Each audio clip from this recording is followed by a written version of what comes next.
आज ही Doubtnut app download करें। Doubtnut पर होगा अब आपके सभी मैथ्स, केमिस्ट्री, फिजिक्स और बायोलॉजी डाउट्स का सफाया। बस अपने क्वेश्चन की फोटो खींचो, उसे क्रॉप करो और तुरंत वीडियो सोल्यूशन पाओ। Download now. नमस्कार दोस्तों, स्वागत करता हूं आप सभी का। आपका प्रश्न है, क्वांटम संख्या से क्या समझते हैं? समझाएं कि किसी कक्ष में अधिकतम 2n² और जहां n जो होती है मुख्य क्वांटम संख्या होती है, इलेक्ट्रॉन रह सकते हैं। ठीक है ना। तो आइए हम इस प्रश्न के उत्तर को लिखते हैं। ठीक है, तो सबसे पहले हम इसमें समझते हैं कि जो क्वांटम संख्याएं होती हैं ये क्या होती हैं। ठीक है ना। तो जो क्वांटम संख्याएं वे कुछ इस प्रकार से परिभाषित होती हैं कि ठीक है ना, किसी परमाणु में इलेक्ट्रॉनों की ऊर्जा तथा स्थिति को निरूपित करने के लिए जिन संख्याओं की आवश्यकता होती है वे हमारी क्वांटम संख्याएं कहलाती हैं।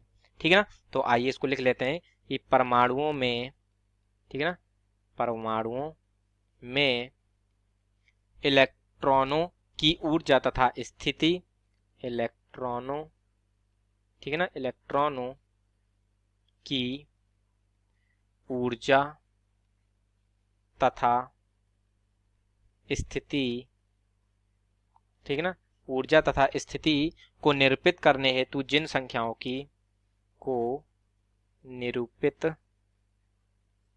करने हेतु जिन संख्याओं की,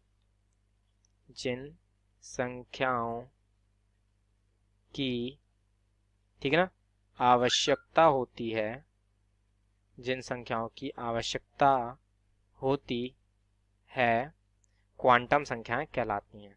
क्वांटम संख्याएं कहलाती हैं। ठीक है ना। तो ये हमारी जो है क्वांटम संख्या की परिभाषा है। ठीक है ना। तो ये तो हमने इसकी क्वांटम संख्या को समझ ली। ठीक है, तो ये जो क्वांटम संख्या होती है हमारी चार होती हैं। एक जो होती है हमारी वो मुख्य क्वांटम संख्या होती है। ठीक है, मुख्य क्वांटम संख्या। दूसरी जो होती है हमारी होती है दिगांशी क्वांटम संख्या। ठीक है, दिगांशी क्वांटम संख्या होती है। ठीक है, तथा जो तीसरी ये होती है, ठीक है, ये हमारी दिगांशी क्वांटम संख्या है। तीसरी जो होती है हमारी होती है चुंबकीय क्वांटम संख्या, चुंबकीय क्वांटम संख्या। तथा जो चौथी और अंतिम क्वांटम संख्या होती है वो हमारी होती है चक्रण क्वांटम संख्या, चक्रण क्वांटम संख्या। ठीक है, तो इस प्रकार से हमारी चार क्वांटम संख्या होती हैं तथा इस प्रकार जो है हमारे प्रश्न का पहले भाग का उत्तर पूर्ण होता है। अब हमसे कह रहा है कि समझाएं कि किसी कक्षक में अधिकतम 2n² इलेक्ट्रॉन रह सकते हैं। ठीक है ना। तो बोरबरी नामक वैज्ञानिक ने किसी भी कक्षक में अधिकतम इलेक्ट्रॉनों की जो संख्या है उसको बताया था। ठीक है ना। तो बोरबरी के अनुसार, ठीक है ना, बोरबरी के अनुसार, ठीक है, किसी कक्षक में या हम कहें किसी कोश में, ठीक है, किसी कोश में अधिकतम इलेक्ट्रॉनों की संख्या जो है वह हमारी कितनी हो सकती है? 2n² के बराबर हो सकती है। ठीक है, कोश में, ठीक है, किसी कोश में अधिकतम इलेक्ट्रॉनों की संख्या, अधिकतम इलेक्ट्रॉनों की संख्या बराबर हमारी कितनी होती है? 2n² के बराबर होती है। ठीक है ना। तो अब जैसे कि हम इसके लिए देखते हैं तो इसके अनुसार जो है इन्होंने बताया था कि जो पहला कोश होता है वो L के द्वारा प्रदर्शित करते हैं, दूसरा L, तीसरा M तथा चौथा जो है N के द्वारा प्रदर्शित करते हैं। ठीक है, N जो है यहाँ पर मुख्य क्वांटम संख्या का मान होता है। ठीक है ना। तो पहले कोश में अधिकतम हमारे कितने 2 इलेक्ट्रॉन रख सकते हैं। यदि हम N का मान जो है 1 रखें, 2, 3, 4, ये हमारे एक पूर्णांक की तरीके से होता है, इसके मान बढ़ते जाते हैं। ठीक है, शून्य से अधिक इसका मान होता है। तो पहले कोश में हमारे अधिकतम 2 इलेक्ट्रॉन रह सकते हैं, दूसरे में 8 अधिकतम रह सकते हैं, तीसरे में 18 तथा चौथे में जो हमारे अधिकतम 32 इलेक्ट्रॉन रह सकते हैं। ठीक है, इसी प्रकार से आगे बढ़ते जाएंगे। ठीक है, तो अब जैसे कि हमसे एक प्रश्न कह रहा था कि जो किसी कक्षक में, ठीक है ना, कक्षकों में जो अधिकतम इलेक्ट्रॉनों की जो संख्या है, ठीक है ना, किसी कक्ष में जो अधिकतम इलेक्ट्रॉनों की संख्या है वह 2n² के बराबर है, अर्थात कक्ष का मतलब है यहाँ पर कोश से है। ठीक है, कि किसी कोश में अधिकतम इलेक्ट्रॉनों की जो संख्या है वह 2n² के बराबर होती है।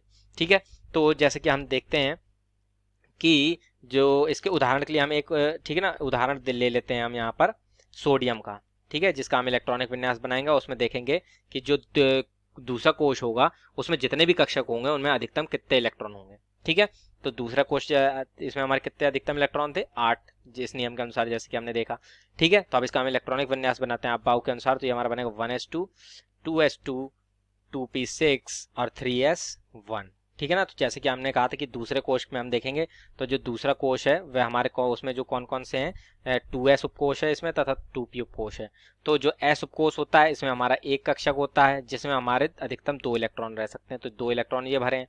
तथा जो हमारे p उपकोश है तो p उपकोश में हमारे 3 कक्षक होते हैं, ठीक है। और इन 3 कक्षकों में जो है वह 2-2 इलेक्ट्रॉन अधिकतम रह सकते हैं, ठीक है। तो पहला इलेक्ट्रॉन, दूसरा इलेक्ट्रॉन, तीसरा, चौथा, पांचवा, छठा। तो जैसे कि हम देख सकते हैं कि यहाँ पर जो दूसरा कोश है इसमें टोटल कितने इलेक्ट्रॉन हुए, 2 + 6 ये बराबर हमारा कितने आ गए, 8 इलेक्ट्रॉन।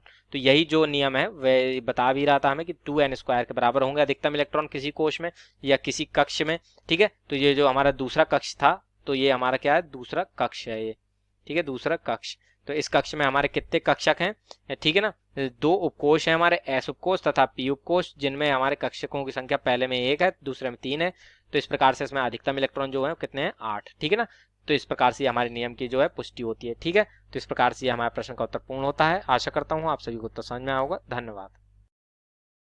क्लास 6 से 12 से लेके नीट, IIT, JEE मेंस और एडवांस के लेवल तक 10 मिलियन से ज़्यादा स्टूडेंट्स का भरोसा। आज ही डाउनलोड करें डाउटनेट ऐप या व्हाट्सएप कीजिए अपने डाउट्स 8400 400 400 पर।